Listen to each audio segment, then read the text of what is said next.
My cheating fiance was having an affair with my mother, and it turns out that he is the father of my baby brother. I found out my fiance was having a 4-year-long affair with my mother, however it got even worse.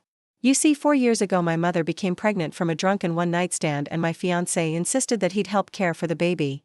The baby also brought on a huge financial burden, and my mother asked me to work a lot to help her out. I drove my health into the ground by doing so over the years. I asked many times why she wouldn't contact the father for child support, but each time she made an excuse. The stress of working 2 jobs took a toll on me, and so I cried to my fiancé a lot. And that whole held me and wiped my tears every single time, knowing damn well that he was the father of my brother. As soon as I had uncovered this, my heart broke. I sat in silence, not knowing what to do. And eventually, when I found the strength to speak, I called my fiancé Liam downstairs. And he asked me what was wrong and why I was crying. I told him that I knew. He looked down at me holding his old iPad on which I had found the messages, and his face dropped in an instant. He knew exactly what I was talking about. He didn't even try to deny it. He told me that he slept with her not just at the time of conception but multiple times while I went out with my girlfriends for dinner or to the club. He was the one who encouraged me to take a girls' holiday because he saw how stressed out I was at work. And said I needed a break. He confessed that during that trip he slept with my mother many times. The realization that he had an affair with my mom while I was on the trip sickened me. I felt betrayed. I was texting him throughout the trip telling him I miss him all while he was in bed with my mother. He said that the last time they were intimate was when they found out she was pregnant with David, my little brother.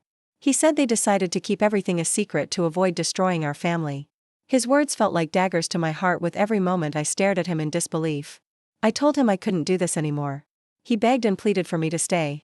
But I told him this was too far. An affair was bad enough, but with my mother was a different type of disrespect. I quickly packed up me and David's bags and called one of my closest friends to ask if we could stay with her. She agreed. Before I left, I told Liam to tell my mom that I no longer wanted to speak to her and she was dead to me. It hurt my heart to lose my mom and fiancé in one day. They were my family, but I couldn't be around them after what they'd done. As I was driving to my friend's house, every time I would look in the rearview mirror, I would see a mini Liam smiling back at me from the back seat. The face was so innocent, but it brought me so much pain. I felt sick every time I thought about how I had cared for my brother, not knowing he was my fiancé's child. After a few days of staying with my friend Stacy, Liam showed up at her house. They were talking loudly in her driveway. As I was pulling in, he noticed my car and ran up to it. He begged me for another chance and apologized over and over again for cheating on me with my mom. I told him that no matter what he did, I didn't want to be with him anymore. He said that he hadn't touched her since the day she found out she was pregnant, which was over 4 years ago. But I didn't care. I had my mind made up.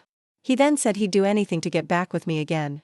He said he'd pay for us to get therapy so we could be a family again.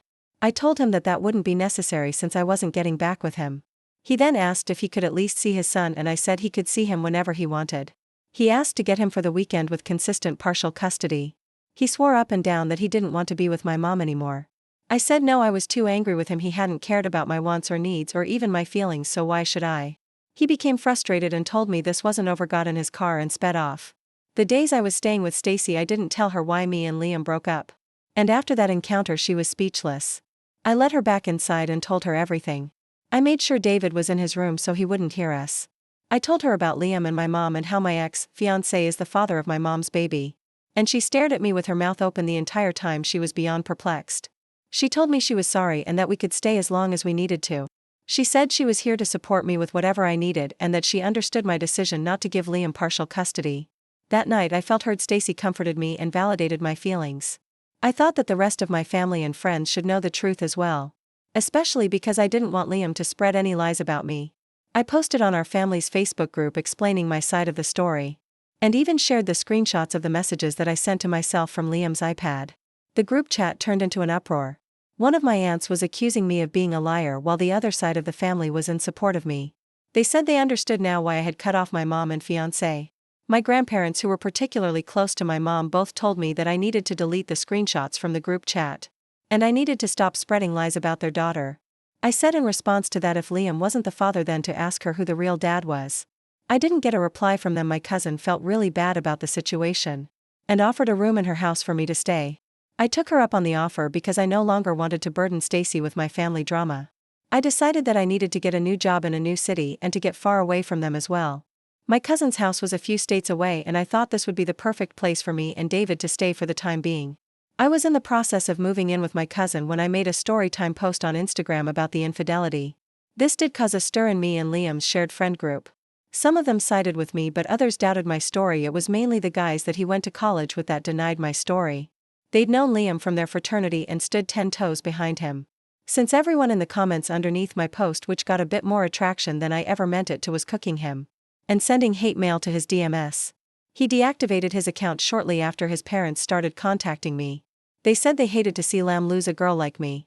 They told me he was very depressed and that I knew that overall Liam was a good guy and that I should take him back. I told them that I didn't need to hear this from them as it was already what Liam had said before. They said that they were on his side because he had been faithful for over 4 years now, and tried to convince me to take him back again. I told them no once again and asked them not to contact me regarding Liam because I was determined to move on from him. The next few weeks my mom and my ex constantly tried to contact me. I blocked both of their numbers. But then they'd call from different throwaway numbers or send members of my family to contact me. But I didn't want to hear it. Liam would try to get our shared friends to DM me on Instagram. And every time they'd ask the same question, would you just hear Liam out, I would give them the same answer, no, I didn't want to. Block them like I did with Liam's parents because at the end of the day we were still friends. But I had to look out for me. One day my mom found out I had moved out of Stacy's house into my cousin's house. She showed up and rang the doorbell. Once I saw who it was, I told my cousin not to answer and to leave it alone. But this woman wouldn't stop. She rang the doorbell 20 more times until I finally opened the door. I threatened to call the cops on her if she didn't leave. She said she wanted to talk to me. I said there was nothing to talk about and tried to close the door. She stopped the door with her foot and told me how sorry she was, and that she and Liam didn't have anything going on after David was born.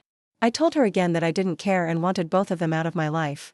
This wasn't 100% true. The truth was I missed my mom. We were best friends before this happened. She had always been there for me growing up, but having a kid with my fiance was too much to bear in our relationship. I asked her to respect my wishes and left that night. She sent me a long paragraph saying again how sorry she was and blamed her grief for the affair. She said that since the day I brought Liam home he always reminded her of my father. She said they looked alike and even talked similarly. My father passed in a car accident before I could remember. I didn't have any pictures with him and the only time I saw him was the wedding photo of him and Mom. That sat in my grandmother's living room. She went on to say that Liam made her feel exactly like their father did. And it felt like a rekindling of their love again. She said she was so struck with grief that she couldn't think straight even though my father died over 20 years ago. She said it still hurts like the first day she found out. This still didn't seem like a valid enough reason to sleep with him on multiple occasions. This long text felt like a punch to the gut. I was more confused than ever. And the pain I felt was immeasurable. In the midst of all this chaos, my ex-fiance pursued legal action to get partial custody of his son. The court proceedings were exhausting and emotionally draining. I felt he was only trying to get partial custody of David out of spite. He still seemed interested in me and wanted a reason to talk to me. I could see right through it. Despite everything we'd been through, the judge granted him partial custody because he was technically the actual father of the child. This was another blow to my already shattered heart. Liam would take David for the rest of the summer and during the school year. David would be with me since it was June. The judge said that from this day until early August David was set to be with Liam. He said this was the best way for us since I planned to live in a different city. As we were leaving the courtroom, David ran up to me and jumped in my arms. He told me he didn't want to live with Liam and that he wanted me. I sniffed tears back and told him that it would only be for a little while and that I'd call him every day. In that instant Liam snatched David away from me and said stop trying to turn his child against him. David began crying and screaming. I hugged him and told him that I loved him. Later that day I watched them as they drove off, wiping away my tears to see more clearly. I decided that I knew I had to try my best to make the switch as smooth as possible. And to use this time to invest in myself so I could be the best big sister to David when he returned. With my personal life in ruins, I decided to focus on my career as a nurse.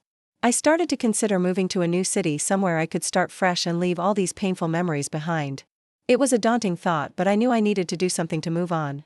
I ended up moving out of my cousin's house. She had been a pillar of support through all this. She helped me save money for rent, gave me emotional support, and helped me get back on my feet.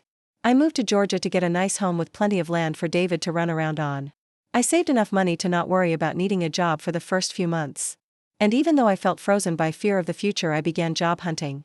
Updated my resume, applied for jobs within my community, and even started therapy to help me process everything. It wasn't easy, but I was determined to move on. I knew I had to be strong for David, and that's exactly what I did. One day while packing up some of my things, I found an old photo of my family from before everything went to hell. I realized that while my family had fallen apart, I still had the power to build a new life for myself and for David. It was time to take control of our future.